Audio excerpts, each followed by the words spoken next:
స్ట్రాంగ్గా హ్యాపీగా కనబడతారు, కానీ మనసులో పెద్ద యుద్ధం చేస్తుంటారు.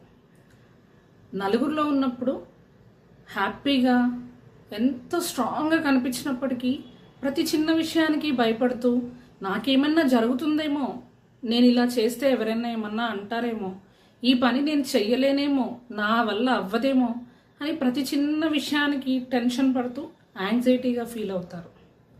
అసలు ఎందుకు వస్తుంది యాంగ్జైటీ?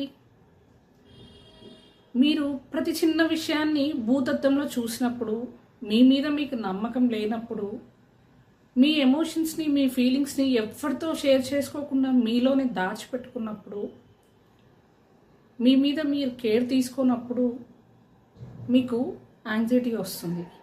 ఈ యాంగ్జైటీ ఎప్పుడో ఒకసారి ఏదో ఒక విషయంలో వస్తే పర్వాలేదు, కానీ ప్రతి విషయంలో ఎప్పుడు మీరు అలాగే ఫీల్ అవుతే అది మీ లైఫ్ మీద ఎంత ఎఫెక్ట్ పడుతుందో తెలుసా?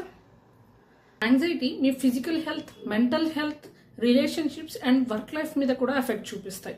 మీరు యాంగ్షియస్గా ఫీల్ అయినప్పుడల్లా మీ హార్ట్ రేట్ పెరుగుతుంది, మీరు టైర్డ్ అయిపోతారు, స్లీప్ తగ్గిపోతుంది, మీకు అనవసరంగా ఊరికి ఏ పని చేయకుండా టైర్డ్ అయిపోయిన ఫీలింగ్ వస్తుంటుంది, ఓవర్ థింకింగ్ పెరుగుతుంది, సెల్ఫ్ కాన్ఫిడెన్స్ తగ్గిపోతుంది, డిప్రెషన్కి వెళ్ళిపోతారు.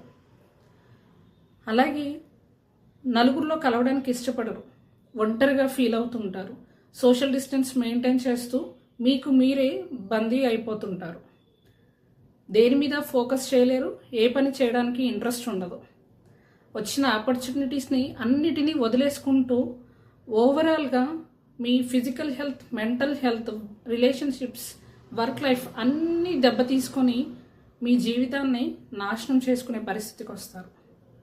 సో యాంగ్జైటీ చిన్నగా ఉన్నప్పుడే గైడెన్స్ అండ్ సపోర్ట్తో ఓవర్కమ్ చేయొచ్చు. అది ఒక డిజార్డర్గా మారి టోటల్ లైఫ్ని దెబ్బతీయక ముందుకే జాగ్రత్త పడవచ్చు. సో ఎవరైనా ఇలా ఫీల్ అవుతే DM for guidance and support. మీకు తెలిసిన వారికి ఎవరికైనా అవసరమైతే ఈ రీల్ షేర్ చేయండి. Thank you. Like, share, subscribe and follow for more updates.